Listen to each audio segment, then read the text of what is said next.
రసమైనా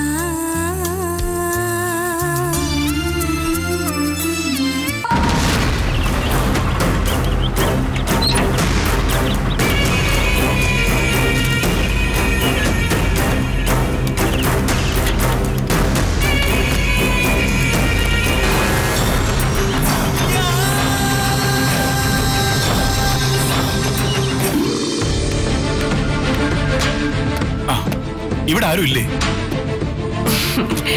എന്താ ചിരിക്കുന്നത്? അപ്പൊ എന്നെ കാണാം എന്നിട്ടാണ് ഇവിടെ ആരും ഇല്ലെന്ന് ചോദിച്ചത്. അതല്ല, ഒരു ഹോസ്പിറ്റലാകുമ്പോ അവിടെ നഴ്സുമാര്, അറ്റൻഡർമാര്, ക്യാഷ് കൗണ്ടർ, ഫാർമസി അങ്ങനെയൊക്കെ ഉണ്ടാവില്ലേ? ഇവിടെ അവധി ദിവസങ്ങളിൽ എല്ലാം ഞാന്. എന്താ കാര്യം? നിങ്ങള് ഡോക്ടറാണോ? കണ്ടപ്പോ അറിയില്ല അല്ലേ, പക്ഷെ ഡോക്ടറാ. ഓ സോറി, ഞാനൊരു കാര്യം അറിയാൻ വന്നതാ. ഇപ്പൊ ഇവിടുന്ന് പോയത് SP ഹരിശങ്കർ അല്ലേ? അതെ. ഡോക്ടർക്ക് SP എങ്ങനെ അറിയാം? എന്റെ ഭർത്താവ്. എന്താ എന്താ തനിക്കിപ്പൊ എന്താ വേണ്ടേ? ഇപ്പോ പറത്തിയിട്ടൊരു പെങ്കൊച്ചു വന്നില്ലേ, അതാരാ? അത് എന്റെ പേഷ്യന്റ്. എന്താ അവളുടെ അസുഖം? പൈൽസ്. എന്ത്? മൂലക്കുരുവേ. ഇപ്പൊ തനിക്കുള്ള അസുഖം. ഓ ആക്കിയതാണല്ലേ? അതെ. അല്ല താൻ ആരാ? എന്താ തന്റെ പേര്? എന്റെ പേര് റഷീദ്. ആ വന്ന പെൺകുട്ടിയുടെ പേരെന്താ? റഷീദ. ഓ അപ്പൊ ഇത് പ്ലാനിങ്ങാ? പ്ലാനിങ് ഒന്നുമില്ല, എന്നിട്ട് ഇതുവരെ ഉണ്ടായിട്ടില്ല. മോനെ റഷീദേ, നീ ആരാണെന്ന് എനിക്കറിയാം.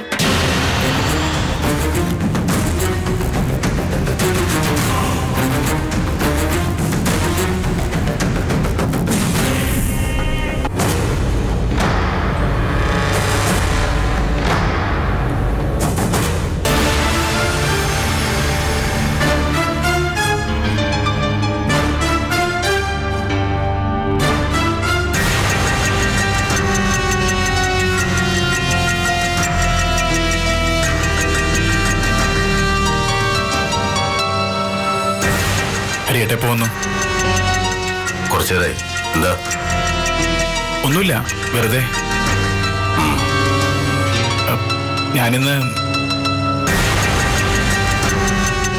ഹരിയേട്ടാ, അല്ല ഞാനിന്ന് കേശവദാസപുരം വഴി പോയിരുന്നു ഒരു വണ്ടിയുടെ ട്രയൽ നോക്കാനായിട്ട്. കേശവദാസപുരം എന്ന് പറയുമ്പോ അവിടുന്ന് നാലാഞ്ചിറ വഴി. ഹരിയേട്ടനെന്ന് ആ വഴി എങ്ങനെ വന്നിരുന്നു? എന്താ ചോദിക്കാൻ? അല്ല, ഹരിയേട്ടനെ കണ്ട പോലെ തോന്നി. അത് വെറും തോന്നല. പിന്നെ ഞാൻ പല വഴിക്കും സഞ്ചരിക്കും. അതൊക്കെ അന്വേഷിക്കലാണോ നിന്റെ പണി? അല്ല, ഞാൻ അന്വേഷിക്കാറില്ല. എന്നാലും കണ്ടതുപോലെ തോന്നിയപ്പോ ഒന്ന് ചോദിച്ചേ ഉള്ളൂ. അല്ല, നീ മനഃപൂർവ്വം എന്നെ ഫോളോ ചെയ്യുന്നുണ്ട്? ഇല്ല. ഈ കള്ളത്തരം പറയുന്നതിന് ഏതെങ്കിലും ഒരു കേസിൽ പെടുത്തി നിന്നെ ഞാൻ അകത്തിടേണ്ടതാ. ഗതികേടായിപ്പോയി. പെങ്ങളെ കെട്ടിച്ചെന്ന് പോയില്ലേ? I am sorry. എന്തോന്ന് സോറി? അവനവന്റെ കാര്യങ്ങൾ മാത്രം നോക്ക. മറ്റുള്ളവരുടെ ജീവിതത്തിലേക്ക് കണ്ണാടി തിരിച്ചു വെക്കരുത്. ഞാൻ അങ്ങനൊരു മൈൻഡിലല്ല പറഞ്ഞത്. നിന്റെ മൈൻഡ് എന്താണെന്ന് എനിക്ക് മനസ്സിലായി. മൈന എന്റെ കൂടെ ഉണ്ടോ നിനക്കറിയണം. അതിനു വേണ്ടിയുള്ള പരക്കം പാച്ചിലേത്? അല്ല. അല്ലെങ്കിൽ പിന്നെ SS ക്ലിനിക്കിൽ നീ വന്നതിനാ? എന്നെ കുറിച്ച് ഡോക്ടർ സിനിയോട് നീ അന്വേഷിച്ചതിനാ? വെറുതെ ഇട്ട പെൺകുട്ടി മൈനയാണോന്ന് അറിയണം നിനക്ക്, അല്ലേ? നിന്റെ വായിലെന്താ, നാക്കില്ലേ? ഒന്ന് എവിടെയുണ്ടെന്ന് അറിയാൻ വേണ്ടി മാത്രം. സിദ്ധാർത്ഥ, നിന്നോട് ഞാൻ വളരെ വ്യക്തമായിട്ട് പറഞ്ഞതാ, മൈനയെ കുറിച്ച് ഇനി അന്വേഷിക്കരുതെന്ന്. അന്വേഷിക്കുന്നില്ല, പക്ഷേ ജീവനോട് ഉണ്ടോ ഇല്ലെന്ന് എനിക്കറിയണം. അത് മാത്രം മതി. ജീവിച്ചിരിപ്പില്ല. മതി, എനിക്ക് ഈ വാക്ക് മാത്രം കേട്ടാ മതി. അറിയാലോ, ജീവിച്ചിരിപ്പില്ലെന്ന് ഹരിയേട്ടൻ അറിയാലോ, അത് മതി. സിദ്ധാർത്ഥ,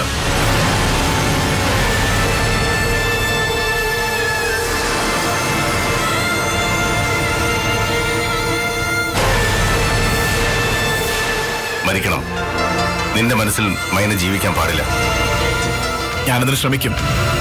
കാരണം ഹരിയേട്ടൻ ജീവിച്ചിരിക്കുമ്പോ മൈനയ്ക്കൊന്നും സംഭവിക്കില്ലെന്ന് എനിക്കറിയാം.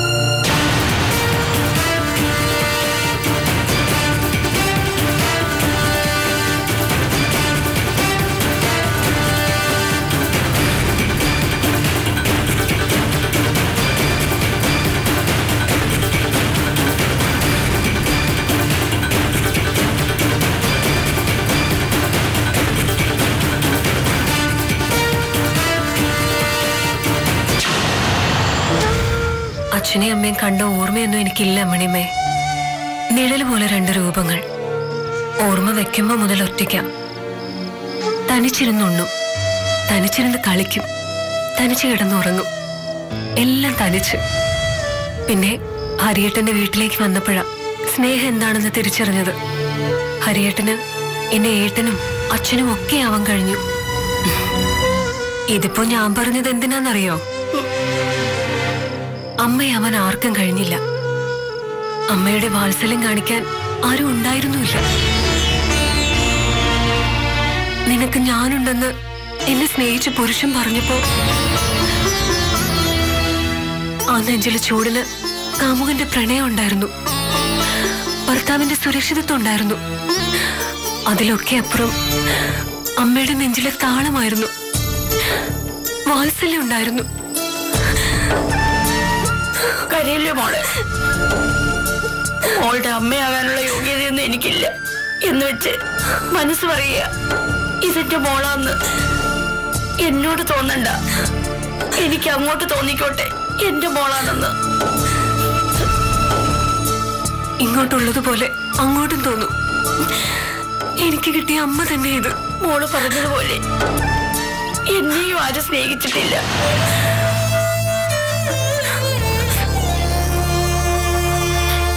തിരിച്ചറിവില്ലാത്ത പ്രായത്തിലെ കല്യാണം.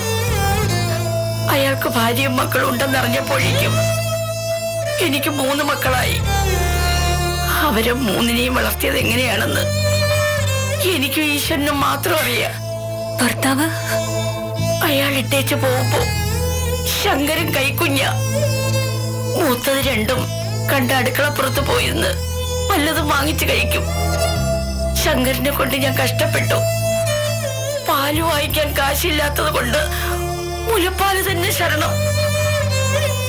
പട്ടിണി കിടക്കുന്ന പെണ്ണിന്റെ മാറു ചുരത്തുന്നതിന് ഒരു പരിധിയില്ലേ? അവസാനം ചോരയിട്ടുന്നായപ്പോ കുഞ്ഞും ഞാനും കൂടി മരിക്കുന്നായപ്പോ തുടങ്ങിയതാ. കെട്ടിയവൻ ചെയ്തോണ്ടിരുന്ന തൊഴില് കള്ളമാറ്റ്. മക്കളും 3ഉം പച്ച പിടിച്ചു. പലയിടങ്ങളിൽ താമസിച്ച് പലവട്ടം പലതും ഇട്ട് മാറ്റി. ഈ ഇടയ്ക്ക് എന്നെ പോലീസുകാരും എക്സൈസുകാരും പിടിക്കും, പിന്നെ വിടും. ഒരിക്കൽ ശിക്ഷിച്ചു 2 വർഷം. തിരിച്ചു വന്നപ്പോ ജയിൽ പുള്ളികളെ മക്കൾക്ക് വേണ്ട പുറത്താക്കിയോ? പുറത്താക്കി. പക്ഷെ നെഞ്ചത്ത് ചവിട്ടി പുറത്താക്കിയത് ശങ്കരനാ.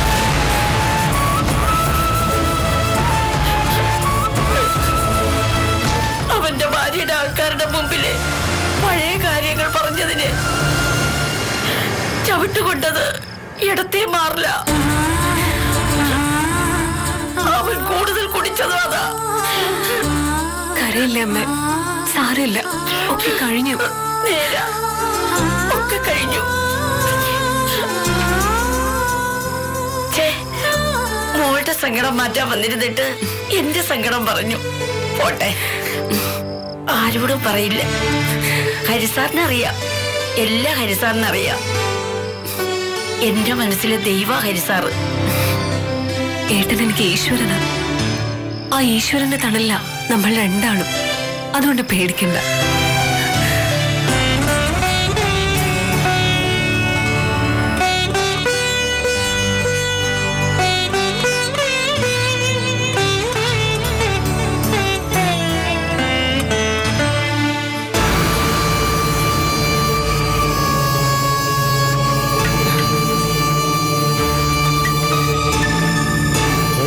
നമുക്ക് ഒരുമിച്ച് കഴിക്കാം. എനിക്കൊന്നും കഴിക്കാൻ തോന്നുന്നില്ലെങ്കിലേ എപ്പോഴും ഒരു വൊമിറ്റിംഗ് ടെൻഡൻസിയാ. ആൺകുട്ടി ആയിരിക്കും, അതാ ഇത്ര ഇടച്ചില്. ഇവന്റെ അല്ലയോ മോൻ, വെറുതെ ഇരിക്കുവോ? അച്ഛാ, വെറുതെ എന്നെ കൊണ്ടൊന്നും പറയില്ലേ. എനിക്ക് നീ വിളമ്പണ്ട. കണ്ടോ അച്ഛാ? എന്താടാ ഇത് കൊച്ചുകുട്ടികളെ പോലെ? ഈ കാര്യത്തിൽ ഞാൻ കൊച്ചുകുട്ടിയാ. എനിക്ക് തന്നെ വിളമ്പുണ്ടെന്ന് അറിയാം. സ്വന്തം കുഞ്ഞിന്റെ അമ്മയോടെ നീ ഇത് കാണിക്കുന്ന ഓർമ്മ വേണം. അച്ഛാ, ഇങ്ങനെ എന്റെ അഭിമാനത്തെ ചോദ്യം ചെയ്യരുത്.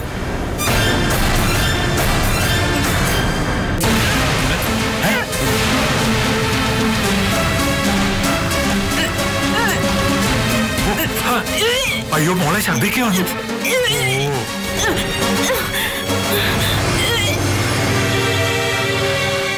മോനെ ചെന്നൊന്ന് പുറം തിരുമ്മി കൊടുക്കടാ. എന്റെ പട്ടി വരും തിരുമാൻ.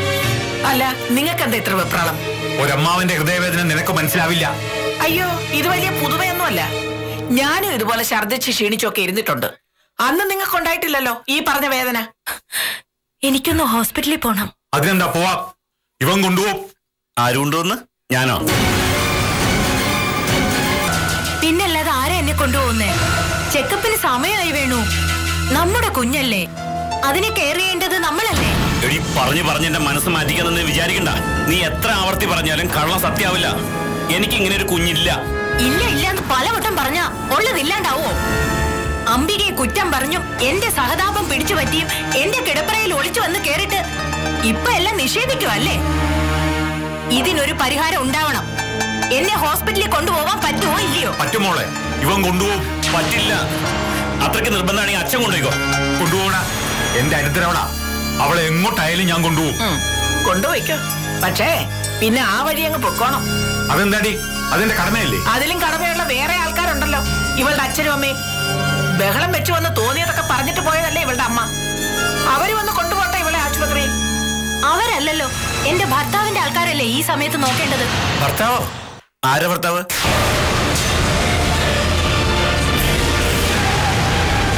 എടി പെണ്ണെ, നീ പറയുന്നതൊക്കെ കേട്ട് ഞാൻ മിണ്ടാതിരിക്കുന്നത് നിന്നെ ഇവിടുന്ന് ഇറക്കി വിടാൻ കഴിയാഞ്ഞിട്ടല്ല. അതെ, വേണ്ടി വന്ന അമ്മ നിന്നെ ഇവിടെ ഇറക്കി വിടും. ഇല്ല, എനിക്ക് ഏറ്റവും വിശ്വാസക്കുറവുള്ള ഒരു തന്തേ മോനും ആയി ഇരിക്കുന്നത്. ഇപ്പൊ ഇവളുടെ വയറ്റിലുള്ള കുട്ടി നിന്റേതാണെന്ന് തന്നെയാണ് എന്റെ വിശ്വാസം. അല്ല, അല്ലെങ്കിൽ അത് തെളിയിക്കേണ്ടത് നീയാ. അതുവരെ ഇവളെ ഇവിടുന്ന് ഇറക്കി വിടാൻ പറ്റില്ല. ഗീതുവിനെ ഇറക്കി വിടണ്ട. കുഞ്ഞ് വേണുവേട്ടന്റെ ആണെങ്കിൽ ഗീതു വേണുവേട്ടന്റെ കൂടെ തന്നെ താമസിക്കട്ടെ. എനിക്കെന്തായാലും ഒരു ജീവിതം ഉണ്ടായില്ല, ഇവൾക്കെങ്കിലും ഉണ്ടാവട്ടെ. അമ്മിക, ഇത് ചതിയാണ് എന്ന് ഞാൻ വിശ്വസിക്കുന്നില്ല. ഇനി അഥവാ ചതിയാണെങ്കിൽ തന്നെ അത് നിങ്ങൾ അർഹിക്കുന്നുണ്ട്. ഒരുപാട് പേരെ ചതിക്കുന്നവർ എന്നെങ്കിലും തിരിച്ച് ചതിക്കപ്പെടും. ഇതെന്തായാലും ദൈവനിശ്ചയ. അനുഭവിക്കണം.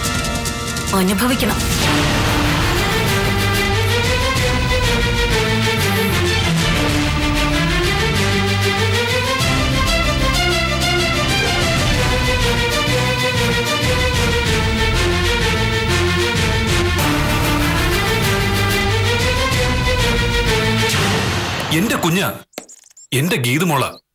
അവളെയും കുഞ്ഞിനെ എനിക്ക് വേണോ അമ്മായി? അമ്മായിയോ? ആരുടെ അമ്മായി? എന്റെ സ്വന്തം ഗീതുമോളുടെ അമ്മ. മിണ്ടിപ്പോവരുത്. ഇത്രയും കാലം മാഡം എന്നല്ലേ നീ വിളിച്ചിരുന്നത്? ഇന്നത് മാറി.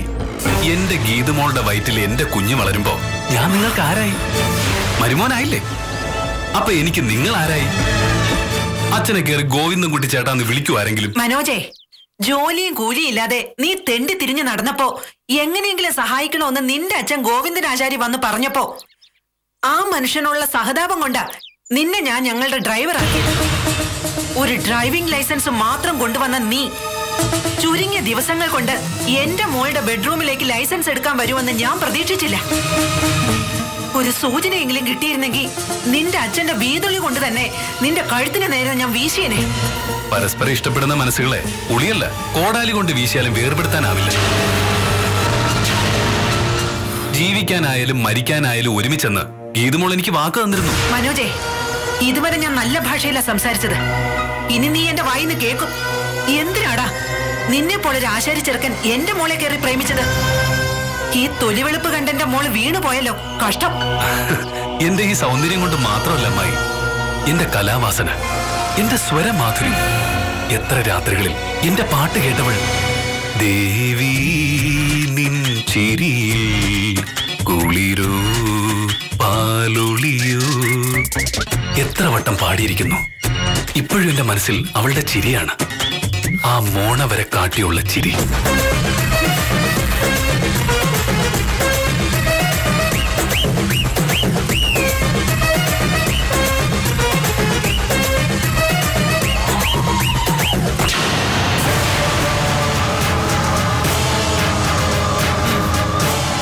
ഒന്നുകിൽ ഈ കാശ് വാങ്ങിച്ച് ഒഴിഞ്ഞു പോവുക, അല്ലെങ്കിൽ മരിക്കാൻ തയ്യാറായിക്കോ. ഏത് വേണം? എന്റെ കുഞ്ഞിനും എന്റെ ഗീതുമോൾക്കും വിലയിടല്ല അമ്മായി. എനിക്ക് ഗീതുമോളെ കിട്ടിയില്ലെങ്കിൽ പിന്നെ മരിച്ചാ മതി. മനോജേ, ഇപ്പൊ നല്ലൊരു ജീവിതം അവക്ക് കിട്ടാൻ പോകുന്നേ. അത് നീയായിട്ട് ഇല്ലാതാക്കരുത്. എന്റെ മോള് നിന്നെ സ്നേഹിച്ചിട്ടൊന്നുമില്ല. ഒരു തമാശക്കെന്തോ മുറി വിളിച്ച് കയറ്റിന്ന് വെച്ച്. തമാശ? മനസ്സ് ശരീരം ഒന്നാവുന്നത് വെറും തമാശയാണോ അമ്മായി? എന്റെ കുഞ്ഞിന് ജന്മം കൊടുക്കുന്നത് വെറും തമാശയാണോ അമ്മായി? അതവളുടെ കഷ്ടകാലം. ആ നാശത്തിനെ കളയാൻ പരമാവധി ശ്രമിച്ചതാ ഞാൻ. നടന്നില്ല. നടക്കില്ല. എന്റെ കുഞ്ഞ് എന്നെക്കാൾ വലിയ പാട്ടുകാരനാണ്. മനോജെ, നീ എന്റെ സമനില തെറ്റിക്ക. ദേ, ഈ കാശ് വാങ്ങിച്ചോണ്ട് പോകുന്നുണ്ടോ നീ? ഇല്ല, എനിക്ക് എന്റെ ഗീതുമോളെ വേണം. അത് നടക്കില്ല. നിന്നെ കൊല്ലേണ്ടി വന്നാലും ഇങ്ങനൊരു ബന്ധം നടത്തിക്കില്ല ഞാൻ. നടന്നില്ലെങ്കിൽ ഞാൻ ആത്മഹത്യ ചെയ്യും. അത് വേണ്ടി വരില്ല. അതിനു മുമ്പ് കൊല്ലും നിന്നെ ഞാൻ. അതിനു മുമ്പ് ഒരവസരം കൂടി നിനക്ക് ഞാൻ തരും. ഒരൊറ്റ അവസരം. ആലോചിക്കേ. ആലോചിച്ച് ഒരു തീരുമാനം പറ. എന്നിട്ട് വേണം എനിക്ക് തീരുമാനിക്കാൻ.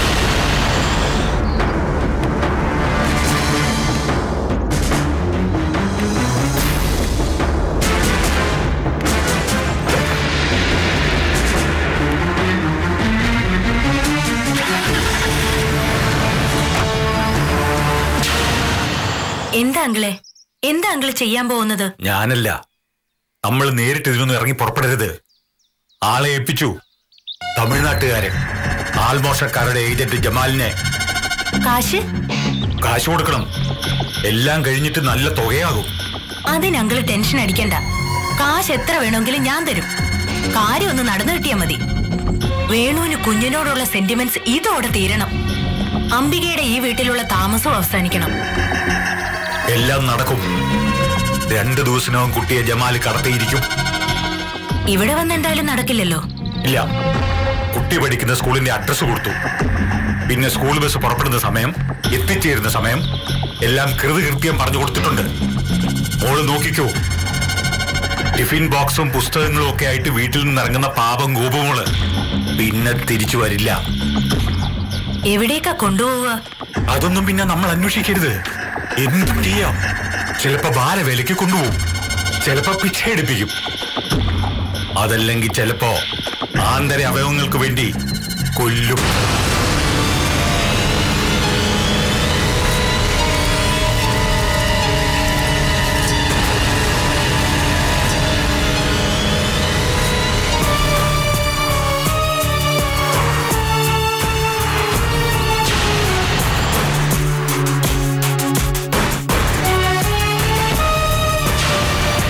നീ എന്താ സ്കൂളിൽ പോയില്ലേന്ന്?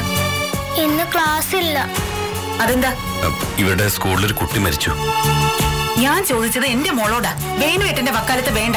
കൈനോട്. ഗേറ്റിനരികെ സ്കൂൾ ബസ് നിർത്തിയ ഇറങ്ങി ഇവിടം വരെ തനിച്ചു വരാൻ മോൾക്കറിയാം. ആരും കൈ പിടിച്ച് നടത്തണ്ട. ഞാൻ ഗേറ്റിനടുത്ത് നിൽപ്പുണ്ടായിരുന്നു.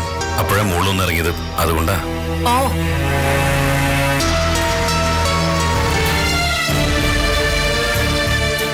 എന്താ മോളെ? ആരാ മരിച്ചത്? എന്റെ കൂട്ടുകാരി. അയ്യേ, കരയല്ലേ മോളെ? സാരമില്ല, കരയാതിരിക്കെ. കരയണ്ടാട്ടോ.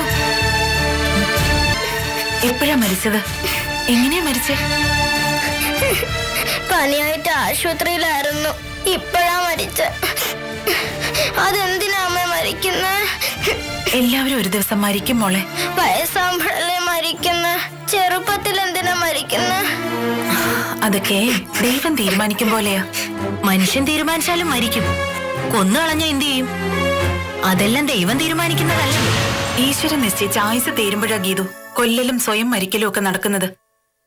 നീ ഒരാളെ കൊല്ലണമെന്ന് തീരുമാനിച്ചു നോക്കൂ. ആയുസ് ദൈവം കൊടുത്തിട്ടുണ്ടെങ്കിൽ നിനക്കൊന്നും ചെയ്യാൻ പറ്റില്ല. ആയുസ് തീർന്നെങ്കിലോ? എന്താ, നീ എന്നെ കൊല്ലൂന്നാണോ പറഞ്ഞു വരുന്നത്? ആണെങ്കിൽ നീ എന്താ പേടിച്ചു പോയത്? തീയിൽ കുരുത്ത ജന്മ ഗീതു എന്റെ. ഏത് നിമിഷം ഒരു വെടിയുണ്ടയോ ബയണറ്റിന്റെ കുത്തോ നെഞ്ചു തുളച്ച് കയറുമെന്ന് പ്രതീക്ഷിച്ച് ജീവിച്ച ഒരച്ഛന്റെ മകളാ ഞാൻ. അച്ഛനോ അമ്മയോ മരിച്ച അത് നാടിന് വേണ്ടിയാ, പുതിയൊരു നാളേക്ക് വേണ്ടിയാ. അതുകൊണ്ട് കണ്ണിൽ നിന്ന് ഒരു തുള്ളി കണ്ണുനീര് വീഴരുതെന്ന് പഠിപ്പിച്ച അമ്മയുടെ മകളാ ഞാൻ. ആ എന്നെ ഭയപ്പെടുത്താൻ ഈ ജന്മം നിനക്ക് സാധിക്കില്ല. പക്ഷേ നീ പേടിക്കും.